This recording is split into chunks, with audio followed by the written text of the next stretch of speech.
Hello दोस्तों, बहुत बहुत स्वागत है आप सभी का हमारे चैनल कंपटीशन क्रैकर्स में। मेरा नाम है प्रांजल और आज की इस वीडियो में दोस्तों हम डिस्कस करने वाले हैं most important questions for MPSC 01। जो आपका इग्नू MA सेकेंड ईयर का जो एग्ज़ाम है दोस्तों, उसका एक सब्जेक्ट है MPSC 01 जिसका नाम है भारत और विश्व, यानी कि इंडिया एंड द वर्ल्ड। उसके हम दोस्तों बहुत ही इंपॉर्टेंट क्वेश्चन या प्रीवियस ईयर क्वेश्चंस को यहाँ पर डिस्कस करने वाले हैं दोस्तों। और जो ये क्वेश्चन के आंसर मैं आपको बताने वाला हूँ, ये आपको इंग्लिश यानी कि हिंदी और इंग्लिश दोनों लैंग्वेज में देखने को मिल जाएंगे, ताकि दोनों की हेल्प हो सके, हिंदी मीडियम वालों की भी और इंग्लिश मीडियम वालों की भी। क्योंकि पिछली बार मैंने सिर्फ इंग्लिश मीडियम वालों के लिए डाला था, तो बहुत से हिंदी मीडियम के स्टूडेंट की शिकायत थी कि हमारे लिए कंटेंट नहीं अवेलेबल कराया गया। तो इसीलिए इस बार हमने थोड़ा आंसर का फॉर्मेट चेंज करने की कोशिश की है दोस्तों। और इसी के साथ साथ मैं आपको बताऊंगा, ये जो पूरी सीरीज बना रहे हैं हम MPSC 01 के क्वेश्चन की, इसमें टोटल 25 क्वेश्चन होंगे जो कि मोस्ट इंपोर्टेंट क्वेश्चन हैं, जो कि प्रीवियस ईयर में सबसे ज़्यादा टाइम्स रिपीट हुए हैं। और आपको पता है कि यार एग्जाम को आपको क्वालिफाई करना है तो आपको सिर्फ करने होते हैं 5 क्वेश्चन। आपके एग्जाम में आते हैं 10 क्वेश्चन और आपको करने होते हैं केवल उनमें से चुन के 5 क्वेश्चन, ठीक है। और हर एक क्वेश्चन होता है 20 मार्क्स का।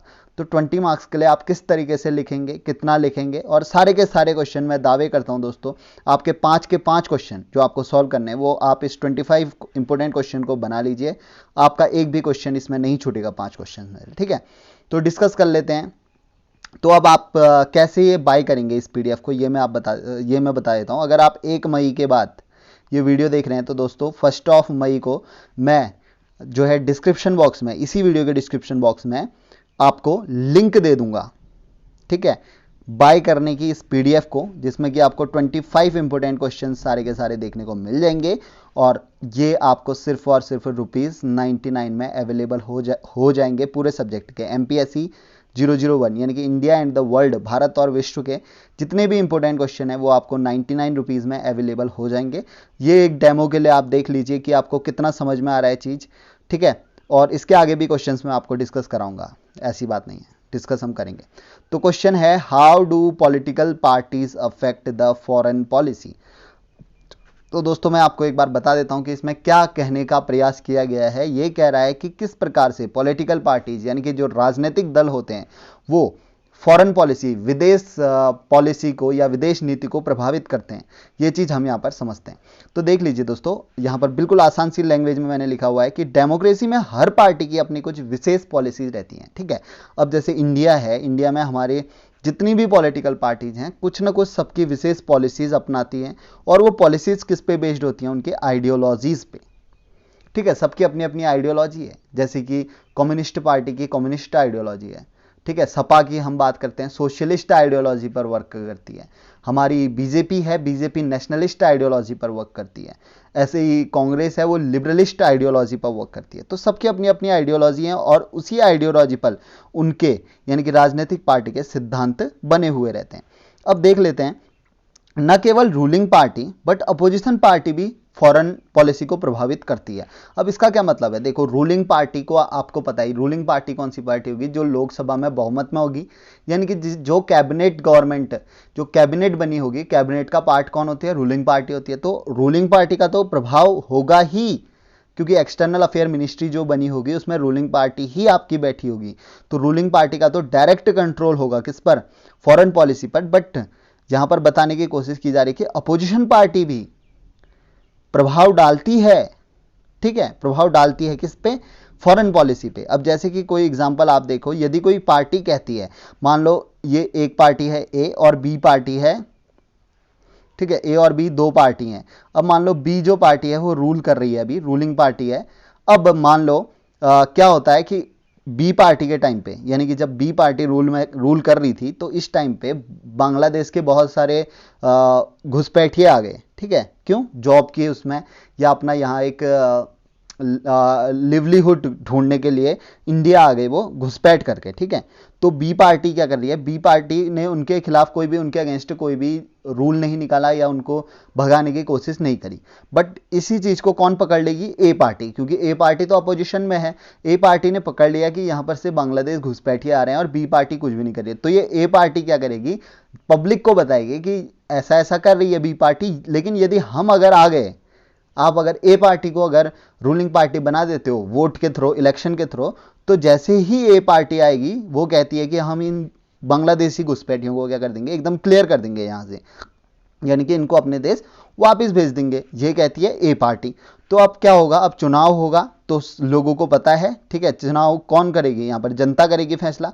तो जनता को क्या प्रॉमिस किया है ए पार्टी ने कि बांग्लादेश के जो घुसपैठिए हैं उनको हम भगा देंगे। तो यदि ए पार्टी के इस बात से, इस तथ्य से जनता प्रभावित है तो ए पार्टी को क्या कर देगी, वोट दे देगी जनता। और ए पार्टी यदि कार्य करेगी, यानी बांग्लादेश के जो घुसपैठिए हैं उनको भगाने का कार्य करेगी, तो बहुत अच्छी बात है, जनता ने चुना और ए पार्टी ने अपना काम कर दिया, ठीक है। तो इस तरीके से आप देख सकते हैं कि किस तरीके से जो ए पार्टी अपोजिशन में होते हुए भी उसने क्या करा, जनता को प्रभावित करके जो है फॉरेन पॉलिसी को क्या कर दिया, अफेक्ट कर दिया। तो ये चीज है पूरा का पूरा, जो कहने का मतलब है कि जो अभी रूलिंग पार्टी है वो तो करती ही करती है, और जो अपोजिशन पार्टी है वो भी प्रभावित करती है। और कभी कभी एक केस और बन सकता है दोस्तों कि ए पार्टी है और बी पार्टी है, यदि इलेक्शन बहुत नज़दीक हैं और वही जनता को ए पार्टी कहती है कि जो ये घुसपैठिए हैं बी पार्टी की सरकार में जो है बांग्लादेशी घुसपैठिए आ गए, तो जब तो एक तरीके से बी पार्टी पर भी प्रेशर पड़ेगा। तो इसके दबाव में आके, यानी कि ए पार्टी के दबाव में आके जो बी पार्टी है वो भी क्या करेगी, वो खुद से ही एक्शन लेके क्या पता इनको भगा दे, ठीक है। जो बांग्लादेशी घुसपैठिए हैं, जनता को प्रभावित करने के लिए बी पार्टी क्या कर ले, एक्शन ले ले। ये सुन के कि ए पार्टी बार बार ये चीज कह रही है तो बी पार्टी क्या लेकर लेगी, एक्शन कर लेगी और उनको भगा देगी। तो आप देख सकते हैं कि किस तरीके से अपोजिशन में थी जो ए पार्टी, उसने भी क्या कर दिया, फॉरेन पॉलिसी को प्रभावित कर दिया। तो ये चीज है पहली समझने वाली। फिर देखो दोस्तों, न सिर्फ आज के एरा में, आज के एरा में तो आप देखेंगे डेमोक्रेसी है इंडिया में, मल्टी पार्टी सिस्टम हमारा है, ठीक है, लेकिन ब्रिटिश एरा जब था, ब्रिटिश एरा में भी जो भारतीय पार्टीज थी उन्होंने जो है ब्रिटिश गवर्नमेंट की फॉरेन पॉलिसीज को प्रभावित किया। और उस समय क्योंकि वो वैलिड पॉलिटिकल पार्टी, यानी कि पॉलिटिकल पार्टीज का दर्जा ब्रिटेन गवर्नमेंट ने उनको नहीं दिया था, तो वो किस तरीके से काम करती थी, प्रेशर ग्रुप की तरह काम करती थी, ठीक है। तो एक प्रेशर ग्रुप बन के सरकार पर दबाव डालती थी कि आप इस देश के साथ इस प्रकार के संबंध रखिए, यदि ऐसे घुसपैठिए आ रहे हैं तो इनको भगाइए। तो ये सारा काम जो है भारतीय पार्टीज ब्रिटिश एरा में भी किया करती थी, लेकिन उस समय उनका दर्जा क्या था, एक प्रेशर ग्रुप के रूप में, ठीक है। अब प्रेशर ग्रुप क्या होते हैं ये भी हम अगर किसी आपके सब्जेक्ट में होगा तो मैं डिस्कस कराऊंगा जरूर, ठीक है। यानी प्रेशर ग्रुप से आप सिंपल समझ जाइए, ऐसे ग्रुप्स जो कि अपनी इंटरेस्ट को, ठीक है, या गोल को अचीव करने के लिए गवर्नमेंट पर प्रेशर डालते हैं, उनको जो है प्रेशर ग्रुप्स कहते हैं। तो इस तरीके का काम जो है वो पार्टीज ने ब्रिटिश एरा में भी किया। अगला देख लो दोस्तों, इंटरनेशनल मैटर या इंटरनेशनल फोरम में, ठीक है, इंटरनेशनल मैटर्स हैं या इंटरनेशनल फोरम्स में। अगर इंटरनेशनल फोरम्स मतलब यानी कि यूनाइटेड नेशन हो गया, वर्ल्ड हेल्थ ऑर्गेनाइजेशन हो गया, वर्ल्ड बैंक हो गया, ILO हो गया, वर्ल्ड ट्रेड ऑर्गेनाइजेशन हो गया, तो ये सारे इंटरनेशनल फोरम होते हैं। तो अब इसमें भी जो है पॉलिटिकल पार्टीज प्रभावित डालती हैं। कैसे डालती हैं, यदि कांग्रेस पार्टी इंडिया में शासन कर रही है तो वो इंटरनेशनल फोरम में डेमोक्रेटिक बिहेवियर को शो करती है ज़्यादा से ज़्यादा, मतलब वो बताने की कोशिश करती है कि जो इंडिया का स्टैंड रहेगा वो डेमोक्रेटिक स्टैंड रहेगा इंडिया का। लेकिन अगर यदि नेशनल पार्टी, हमारी इंडिया की पार्टी यदि सपा हो उस टाइम पे, ठीक है, सपा यदि हेड पार्टी बन जाए कभी, तो उसका जो बिहेवियर नेशनल फोरम में होगा वो एक सोशलिस्ट, इंडिया को एक सोशलिस्ट कंट्री की तरह बिहेव करवाएगी, क्योंकि सोशलिस्ट पार्टी है सपा, ठीक है। तो वो समाजवादी पार्टी की तरह जो है इंटरनेशनल फोरम्स में बिहेवियर कराएगी। वहीं मुस्लिम लीग और हिंदू महासभा जैसी कुछ पार्टीज आप देख लेंगे अगर, जो कि पास्ट में थी बिफोर इंडिपेंडेंस, तो ये क्या है, ये पर्टिकुलर रिलीजियन को फेवर करती हैं, राइट। तो ये एक पर्टिकुलर कम्युनिटी को फोकस करती हैं। तो इनका जो इंटरनेशनल फोरम में बिहेवियर शो करेंगी वो यही रिलीजियस बिहेवियर या कम्युनिस्ट, जो आप कह सकते हैं कम्युनिटेरियन बिहेवियर को ये शो करेंगे। इसी तरीके से आपकी CPA, communist party, CPI sorry, communist party of India यदि हेड पार्टी बन जाए तो वो क्या कम्युनिस्ट बिहेवियर शो करवा देगी, ठीक है। तो उससे मतलब कि इंटरनेशनल फोरम में ये प्रतीत होगा कि इंडिया क्या है, कम्युनिस्ट कंट्री है। तो इस पर बहुत मैटर करता है कि जो पार्टी है उसका इंटरनेशनल फोरम में किस प्रकार का बिहेवियर है, ठीक है।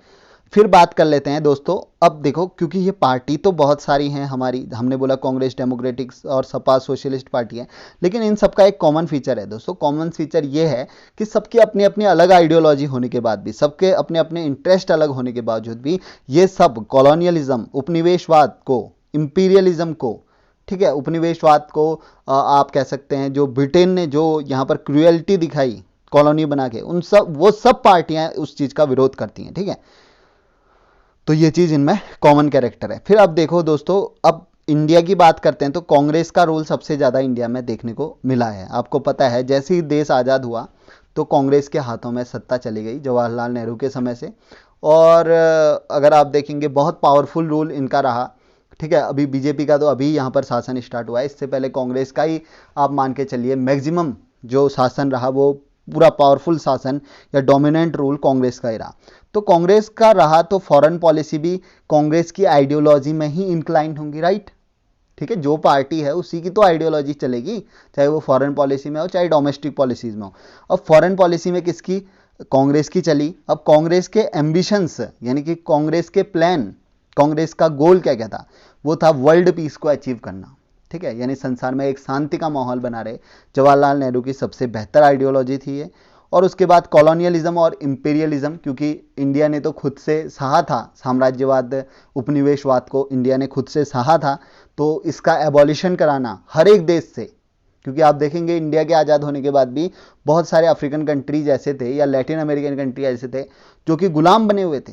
तो कहीं ना कहीं इंडिया ने एक प्रेशर इंटरनेशनल फोरम में डाला कि जल्द से जल्द इन देशों को आज़ाद कराइए। ये हमारा जो है फॉरेन पॉलिसी का एक हिस्सा रहा। उसके बाद इक्वलिटी को प्रमोट करना, इंडिया ने ज़्यादा से ज़्यादा यानी कि समानता लाने की कोशिश की, ठीक है। उसके अलावा एशिया और अफ्रीका के गुलाम देशों को आज़ाद करवाने का पक्षधर इंडिया हमेशा रहा, ठीक है।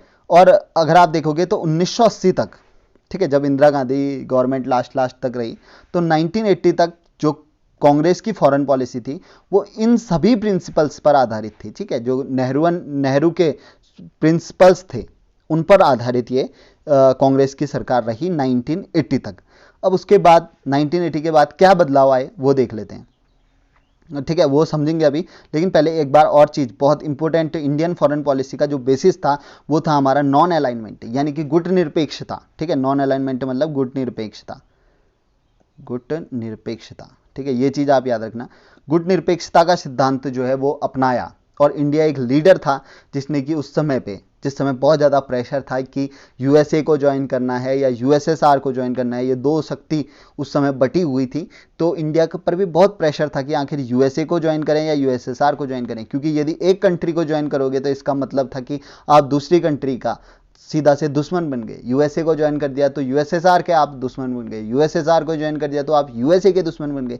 तो एक ऐसी प्रेशर सिचुएशन में जहां हर कंट्री जो नई उस समय आज़ाद हुई थी 1950s के एरा में, जो कंट्रीज आज़ाद हुई थी वो प्रेशर में थी कि किसको ज्वाइन किया जाए, क्योंकि आज़ादी में तो अगर आप देखेंगे यूएसए और यूएसएसआर का रोल रहा है, ठीक है। जितनी भी ब्रिटेन से जितनी भी आज़ादी मिली है उनमें यूएसए और यूएसएसआर का बहुत बड़ा रोल रहा है। तो एक प्रेशर तो था, लेकिन इंडिया ने उस समय पे स्टैंड लिया, नॉन अलाइनमेंट यानी गुट निरपेक्षता को फॉलो करने की बात की कि हम किसी भी गुट का पार्ट नहीं बनेंगे, न्यूट्रल रहने की बात की, और इस गुट निरपेक्षता को इंडिया आज तक भी फॉलो करता आ रहा है, ठीक है। फिर 1977 में आप देखोगे जब मोरारजी देसाई की गवर्नमेंट आई, ठीक है, मोरारजी देसाई जो थे उस टाइम पे वो क्या करते थे, इसको थोड़ा इसका विरोध करते थे, जो नॉन अलाइनमेंट है उसका विरोध करते थे वो, जब अपोजिशन में जब तक थे वो, जब तक पार्टी के लीडर आप कह सकते हैं, जब तक वो प्राइम मिनिस्टर नहीं बने थे मोरारजी देसाई, तब तक वो विरोध करते थे अपोजिशन में कि नॉन अलाइनमेंट यानी गुट निरपेक्षता गलत है, ऐसी बात करते थे। लेकिन 1977 में जब ये भी पार्टी में आए तो इन्होंने भी जो नॉन अलाइनमेंट पॉलिसी था उसको ज्यों का त्यों रहने दिया, उसमें कोई छेड़छाड़ नहीं की, बस इन्होंने एक जेन्युइन शब्द उसके आगे लगा दिया। तो यानी कि जो पहले नॉन अलाइनमेंट चलता था, इन्होंने कह दिया कि India is a genuine non alignment country, ठीक है। तो इन्होंने भी गुट निरपेक्षता के साथ छेड़छाड़ नहीं की। तो ये भी मतलब आप कह सकते हैं कि समर्थक बन गए सत्ता में आने के बाद। फिर देख लेते हैं, थोड़ा बहुत चैलेंजेस देखने को मिले जब 1991 में आप देखेंगे यूएसएसआर का विघटन हो गया, कोलैप्स हो गई यूएसएसआर पूरा, ठीक है। जो सोवियत संघ था वो पूरा टूट गया, बिखर गया 1991 में।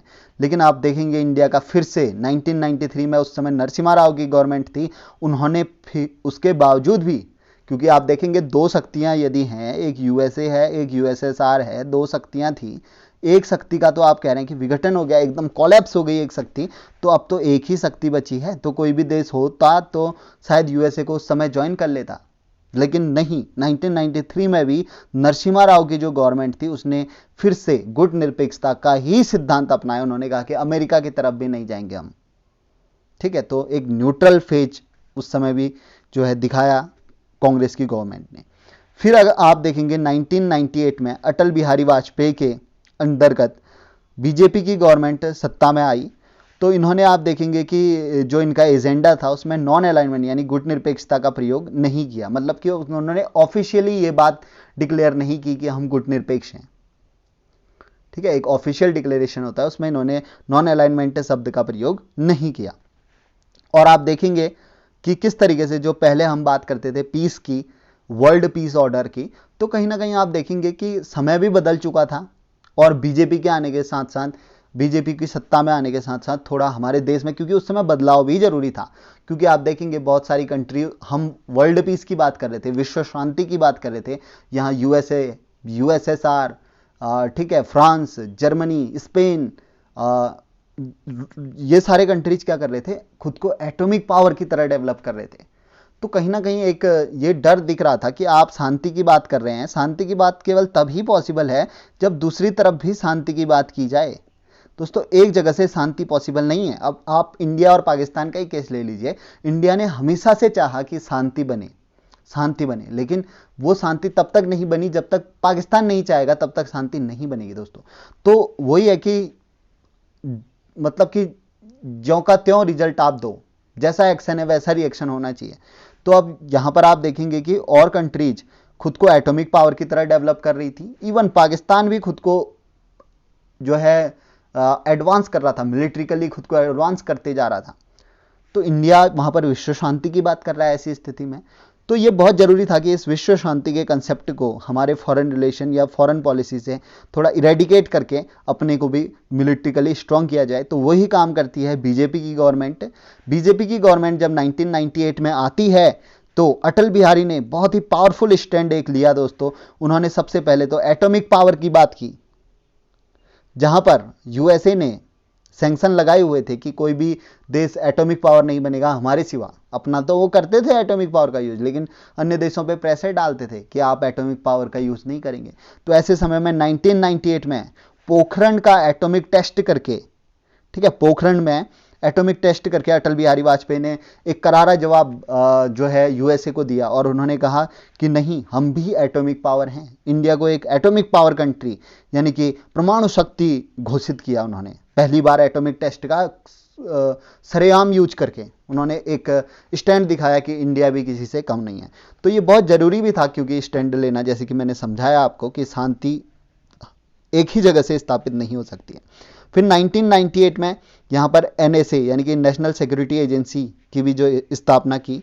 तो ये सब अपने को मिलिट्रिकली स्ट्रांग बनाने के लिए जो है ये स्टैंड बीजेपी गवर्नमेंट द्वारा लिए गए। ठीक है, तो ये आप देख सकते हैं कि किस तरीके से पहले कांग्रेस का शासन था, तो हमारी पॉलिसी किस तरीके की थी, और फिर उसके बाद अटल बिहारी वाजपेयी के टाइम पे 1997-98 के टाइम पे जब बीजेपी गवर्नमेंट आई तो किस तरीके से हमने जो प्रिंसिपल्स थे उनको एकदम से चेंज किया, जो कि वर्ल्ड ऑर्डर के अकॉर्डिंग क्या था, कंपेटेबल था।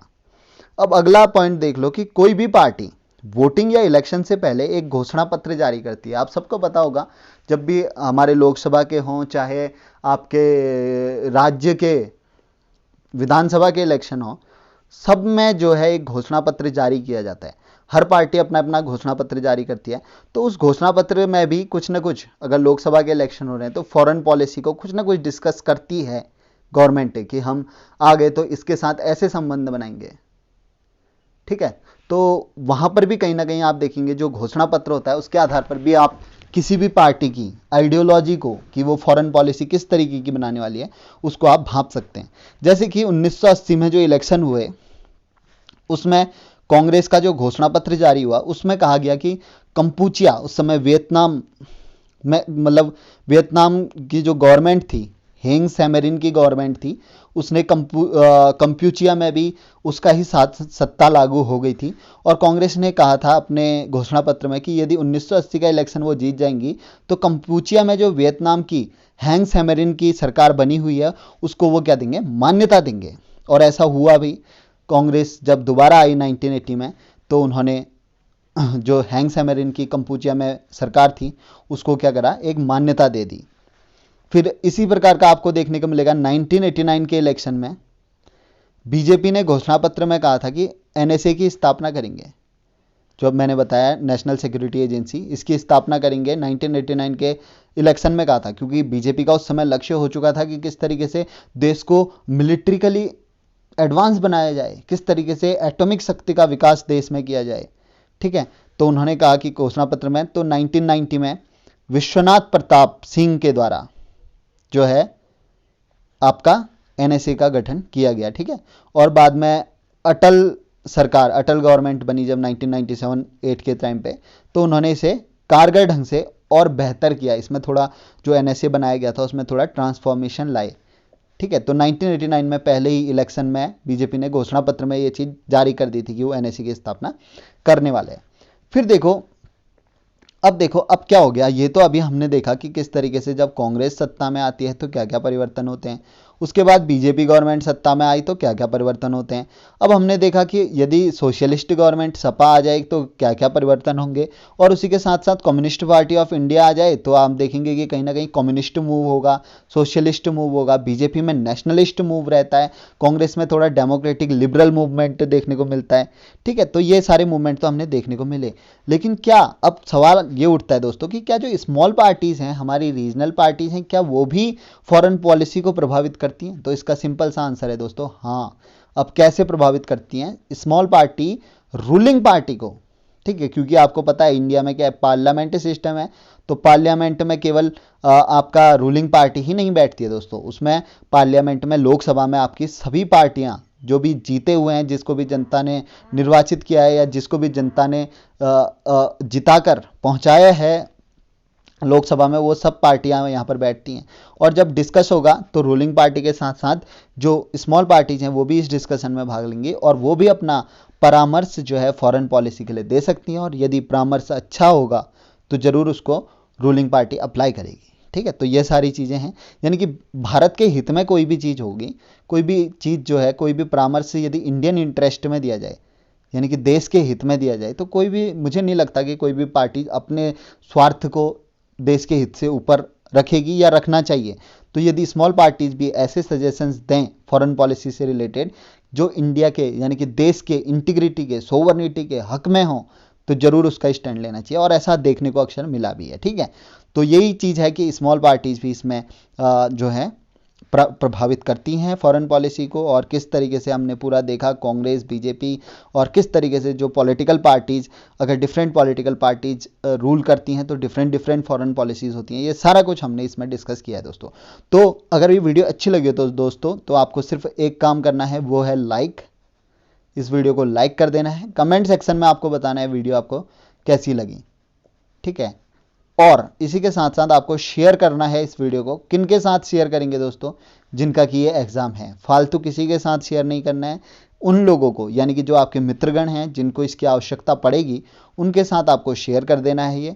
और वही मैंने आपको बताया कि आपको पीडीएफ पूरी की पूरी डाउनलोड करनी है, बस यही पीडीएफ, ये जो मैंने अभी पढ़ाया है, ऐसे ही 25 और भी क्वेश्चंस जो भी हैं, वो पीडीएफ में आपको डिस्क्रिप्शन बॉक्स में लिंक मिल जाएगी, उसमें आप क्लिक करेंगे, वहाँ पर बाय का ऑप्शन आएगा, आप ₹99 पे करके उसको डाउनलोड कर सकते हैं उस पीडीएफ को। ठीक है, तो यही था दोस्तों आज की इस वीडियो में।